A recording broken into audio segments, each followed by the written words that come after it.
भगवान का सेवा सत्कार। एक गांव में दामोदर नाम के एक गरीब ब्राह्मण रहा करते थे। ब्राह्मण को लोभ और लालच बिल्कुल भी न था। वे दिन भर गांव में भिक्षावृत्ति करते और जो भी रूखा सूखा मिल जाता उसे भगवान का प्रसाद समझकर ग्रहण कर लेते। तय समय पर ब्राह्मण का विवाह संपन्न हुआ। विवाह के उपरांत ब्राह्मण ने अपनी स्त्री से कहा कि देखो, अब हम गृहस्थ जीवन में प्रवेश कर रहे हैं। गृहस्थ जीवन का सबसे पहला नियम होता है अतिथि सत्कार करना, गुरु आज्ञा का पालन करना और भजन कीर्तन करना। मैं चाहे घर में रहूं या ना रहूं, लेकिन घर में अगर कोई अतिथि आए तो उनका बड़े अच्छे से अतिथि सत्कार करना। चाहे हम भूखे रह जाएं, लेकिन हमारे घर से कोई भी भूखा जाने न पाए। ब्राह्मण की बात सुनकर ब्राह्मणी ने मुस्कुराकर कहा, अच्छी बात है, मैं इन सब बातों का ध्यान रखूंगी। आप निश्चिंत रहें और भजन कीर्तन कर प्रभु भक्ति में ध्यान लगाएं। ब्राह्मण और ब्राह्मणी सुखी सुखी अपना जीवन यापन करने लगे। ब्राह्मण रोज सुबह अपने घर से भिक्षावृत्ति के लिए आसपास के गांव में जाते और जो कुछ भी मिलता उसे प्रभु इच्छा मानकर ग्रहण करते। ब्राह्मण के घर की स्थिति बहुत ही सामान्य थी। कभी कभी तो दोनों पति पत्नी को भूखा ही सोना पड़ता, लेकिन फिर भी दोनों पति पत्नी सुखी सुखी अपना जीवन यापन कर रहे थे। मन में कोई भी द्वेष और लालच न था।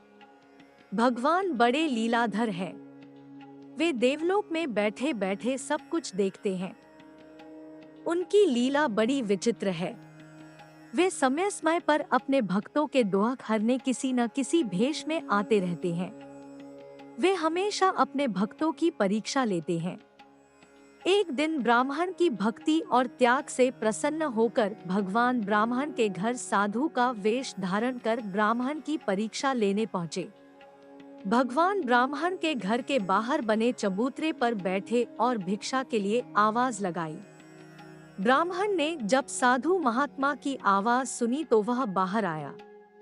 ब्राह्मण को देख साधु महात्मा मुस्कुराए और बोले, पुत्र, आज इस रास्ते पर जाते जाते मन किया कि आज तुम्हारे घर भोजन करूं। ब्राह्मण ने प्रसन्नता पूर्वक साधु महात्मा को नमन किया और बोला, महाराज, बड़ी अच्छी और प्रसन्नता की बात है कि आज आप हमारे घर भोजन करने के लिए पधारे हैं।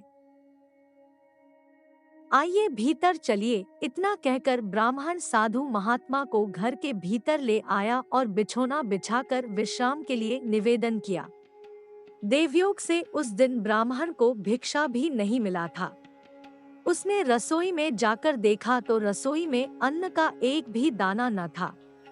ब्राह्मण ने सोचा, अब क्या करें? आज तो भिक्षा में कुछ भी नहीं मिला। हम तो भूखा रह सकते थे, घर आए अतिथि को भूखा कैसे जाने दे? घर में फटे पुराने कपड़ों और बर्तन के अलावा कोई भी सामग्री न थी। ब्राह्मण ने अपनी स्त्री से कहा कि आज हमारे घर से अतिथि भूखा ही चला जाएगा। हमने आज तक भगवान की जो भी भक्ति की है उसका कोई मोल न रह जाएगा। ब्राह्मण की पत्नी ने कहा, आप घबराते क्यों हैं? कुछ न कुछ जतन तो हो ही जाएगा। पत्नी की बात सुनकर ब्राह्मण ने ब्राह्मणी से पूछा, तेरे पास कोई गहना है? ब्राह्मणी बोली, गहना तो नहीं है और कपड़े भी फटे पुराने हैं। कुछ देर सोचने के बाद ब्राह्मणी ने अपने बाल काटकर बाजार में बेचने लिए दिया, जिससे ब्राह्मण बाजार से दाल चावल ले आया। रात्रि के भोजन में दोनों पति पत्नी ने बड़ी ही प्रसन्नता और आदर के साथ साधु महाराज को भोजन कराया।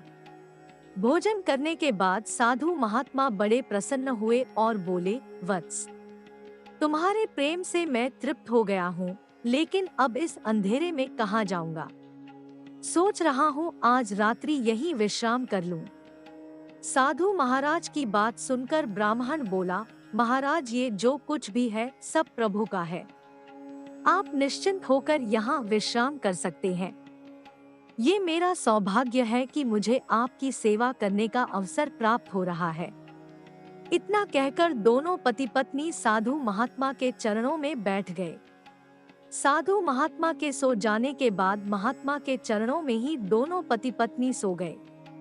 जब दोनों पति पत्नी सो गए तब बाबा जी जाग कर बैठे और उन्होंने ब्राह्मण को आशीर्वाद दिया कि तुम्हारे सभी दुख दर्द दूर हो जाए, तुम्हारी पत्नी के केश भी लौट आए और धन धान्य से घर भर जाए। इतना कहकर साधु महात्मा अंतर्ध्यान हो गए। सुबह जब ब्राह्मण और उसकी पत्नी उठे तो उन्होंने देखा कि उनके कपड़े ठीक हो गए थे, ब्राह्मणी के केश भी वापस आ गए थे, लेकिन साधु महात्मा कहीं दिखाई नहीं दे रहे थे। उन्होंने सोचा हो न हो वे कोई पहुंचे हुए साधु महात्मा थे जो हमें आशीर्वाद स्वरूप ये सब दे गए हैं। ब्राह्मण ने जब अपने घर को देखा तो वह रोने लगे कि महाराज, हमने आपको पहचाना नहीं, कहीं हमसे महाराज की सेवा में कोई कमी तो नहीं रह गई। हम अनजान थे महाराज, हमें क्षमा करो। ब्राह्मण की विनती सुनकर भगवान प्रकट हुए और बोले, तुम्हारे प्रेम पूर्वक भोजन करवाने से मैं बहुत तृप्त हुआ, तुम दोनों सुखी रहो। इतना कहकर भगवान अंतर्ध्यान हो गए।